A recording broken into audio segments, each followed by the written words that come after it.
bem? Estamos de volta aqui com mais um vídeo para vocês, falando de um tema bem polêmico dessa vez, né? A gente vai falar um pouquinho sobre suplementação e danos renais. Então eu vou trazer para vocês aqui algumas evidências bem bacanas.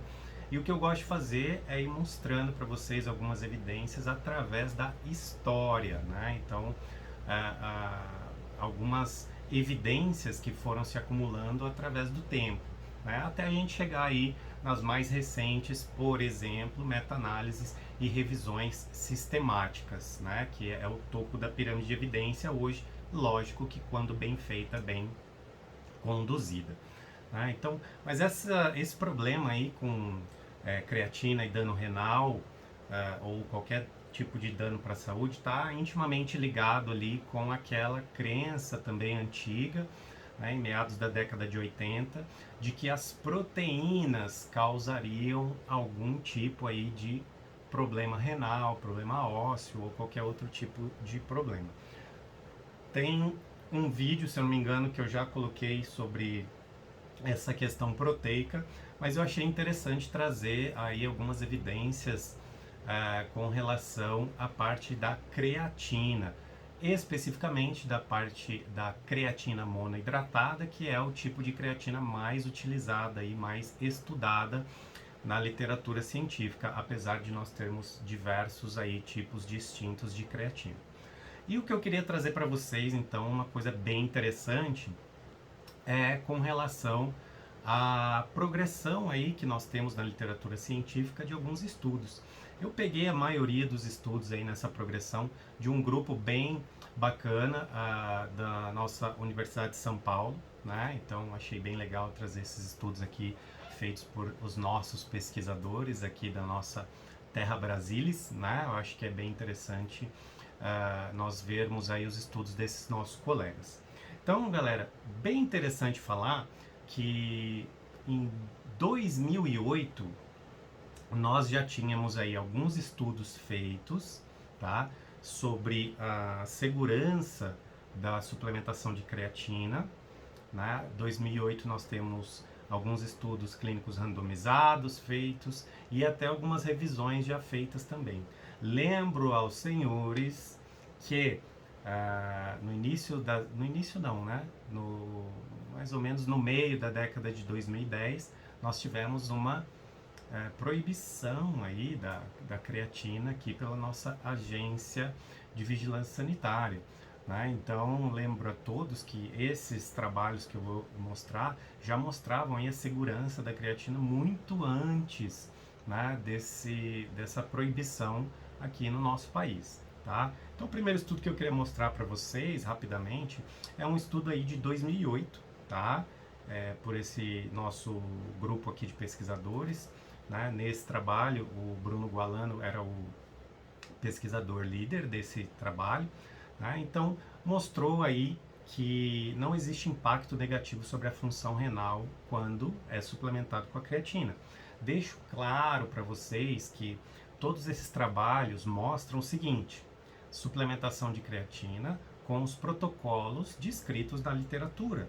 Eu vejo também que o pessoal às vezes dá uma exagerada aí, né? Sempre tem aquela pessoa que acha que quanto mais melhor. E aí duplica, triplica a quantidade de creatina que está sendo utilizada. A gente não tem como garantir a segurança disso, óbvio, não foi testado e não há necessidade, né, de ter essa quantidade de saturação. Basicamente vai jogar dinheiro fora, né? Esse trabalho de 2008, deixando claro para vocês o seguinte, é um estudo randomizado, né, um ensaio clínico randomizado, duplo cego, placebo controlado. Então, hoje a gente tem esses tipos de trabalho como um nível de evidência muito bem feito. Né? Então, lógico, a gente pega, abre e lê os trabalhos para conferir se está tudo ok nas metodologias e se está tudo ok. O segundo trabalho que eu queria falar para vocês é um trabalho de case report. Case report normalmente é o estudo de caso, né, que é feito com um indivíduo só. E esses trabalhos são relativamente úteis quando são casos extremamente específicos, que é exatamente o caso desse trabalho. Olha que interessante, tá? Esse estudo foi feito em 2010, também do mesmo grupo, tá? Eu gostei de trazer aí vários desses trabalhos do mesmo grupo para vocês verem que interessante, como foi a progressão da pesquisa, né, desse grupo com relação à creatina, que a estudou em diversos casos diferentes. Nesse caso aqui, era um paciente com uma nefrectomia unilateral, ou seja, ele só tinha um rim funcionante. Olha que interessante, né? E mesmo assim, a função renal do paciente era diminuída e não houve piora em absolutamente nenhum parâmetro, né, com relação após o uso da creatina. Olha só que interessante, né? Então, foi medida a taxa de filtração glomerular e outros parâmetros, e é bem interessante ver que nesse caso bem específico, por isso do estudo de caso, né, um case report, a gente teve esse desfecho clínico interessante, não causando piora nesse paciente, né? Então olha só que interessante. Em 2011, um ano depois, outra pesquisa publicada, agora com mulheres menopausadas, né? Então nós temos diversos tipos de população, né? Nós temos que entender que nós não podemos generalizar, e é por isso então que nós temos vários trabalhos, pesquisas com a creatina em diversos tipos de população diferente. Então esse trabalho aqui foi feito com mulheres menopausadas que também não apresentaram nenhuma piora da função, né, renal com o uso da creatina, tá? Outro trabalho interessante, também publicado no ano de 2011, agora com diabetes do tipo 2. Olha só, né, muitas vezes o pessoal às vezes me pergunta, o diabetes isso, o diabetes aquilo.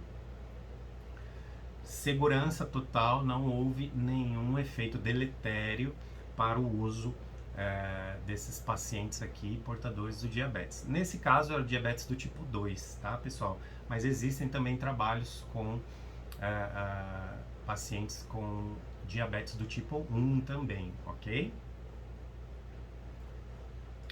Olha só que interessante. Esse trabalho, também do mesmo grupo, 2013, tá? Eu vou colocar aqui para vocês, né, o título certinho, onde estão os artigos, tá? Novamente, existe aí uma progressão na pesquisa desse grupo, né? Mostrando aí que dietas ricas em proteína, que eu já falei para vocês no começo do vídeo, associado com a suplementação de creatina, não traz problema nenhum para indivíduos que possuem função renal normal. Então, nenhum efeito negativo foi encontrado nesses trabalhos, né? Aí, lógico que existem vários outros trabalhos, né? Eu não quero aqui também colocar todos os trabalhos que existem. Existem diversos trabalhos. Aqui eu queria trazer para vocês, assim, de uma perspectiva histórica, desde antes da proibição da creatina no nosso país, até depois, né, do que aconteceu aí. E agora eu queria falar para vocês de um trabalho bem interessante, que é um position stand, né? Position stand é como se fosse uma diretriz aí, que nos ajuda a trabalhar e na prática, baseado em evidência, né? Isso é muito interessante, do International Society of Sports Nutrition, né? Então é uma sociedade de nutrição esportiva bem forte aí, com publicações muito interessantes. E esse trabalho foi publicado em 2017. Né? Então, olha só que interessante.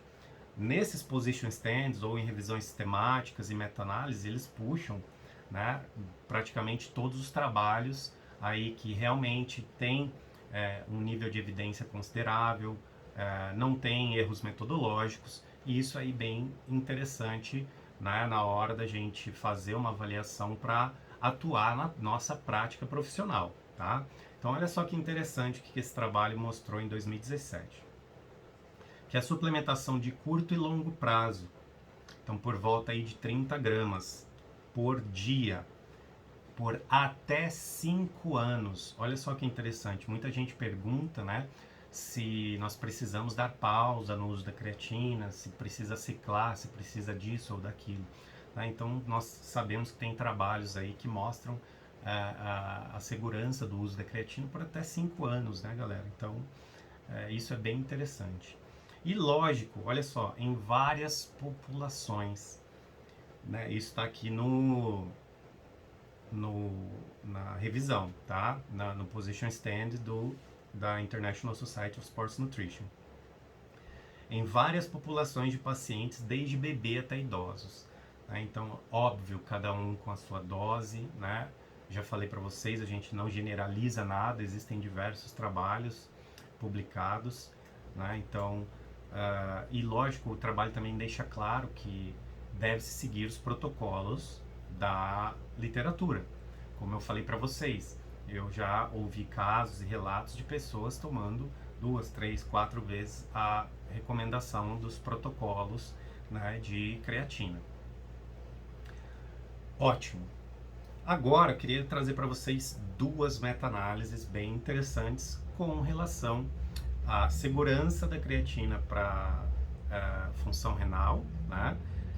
Esse foi publicado no Journal of Renal Nutrition, tá, em 2019, então bem mais recente agora. Mostrou ali que a creatina não alterou significativamente níveis de creatinina e de ureia plasmática. Então isso aí é bem interessante. Lógico que não é só isso que determina a função renal, né? Mas nós podemos aí pensar em taxa de filtração glomerular, creatinina, ureia, cistatina C, alguns outros exames aí que é possível identificar, né? O próprio clearance de creatinina de 24 horas, então bem interessante esse trabalho mostrando a segurança da creatina. Agora olha só que interessante, essa última meta-análise foi feita especificamente em mulheres, olha só que legal, e essa meta-análise foi realizada em 2020. Mostra que mortalidade, eventos adversos graves não estão associados de forma alguma com a suplementação de creatina em mulheres. Tá? Então não houve aumento de risco para complicações renais nem hepáticas. Tá? Isso daí é bem interessante. Eu gosto muito de trabalhar e trazer com evidências, né? Mas nós sabemos aí que não são todas as evidências que têm qualidade, tá? Então, por isso que a gente tem que ficar esperto também, porque existem, infelizmente, trabalhos que falam e mostram tudo. Mas quando a gente vai analisar, por exemplo, a metodologia, nós encontramos diversos erros, né? Erros estatísticos, erros de metodologia. A conclusão do artigo não poderia ter sido aquela por algum problema metodológico ou porque o desenho experimental daquele estudo não responde àquela pergunta, então o autor não poderia afirmar aquilo, né? Às vezes eu vejo em trabalho citações de citações, e aí vai citando, no final existe uma recomendação para humanos e a gente vai atrás de cada citação, é um trabalho feito com animais. Então não existe recomendação na prática clínica em estudo feito com animais, né, gente? Então existe aí um parâmetro, um belo curso de prática baseada em evidência, isso daí vai auxiliar bastante. Beleza, galera? Espero que vocês tenham gostado do vídeo de hoje. Eu deixei aí para vocês o nome dos artigos, né, onde foi publicado, né? Galera, não esquecem de se inscrever no canal, ativar o sininho, manda esse vídeo para um colega que precisa escutar essa informação, e eu espero vocês aí na próxima, quando nós trouxermos outro vídeo. Eu estou pensando em trazer outro vídeo sobre creatina, galera, falar aí sobre algumas perguntas e respostas, né? Tem um trabalho bem interessante publicado em 2021 que dá um parâmetro bem legal sobre isso, trazendo várias evidências, né? Então espero que vocês tenham gostado. Até a próxima!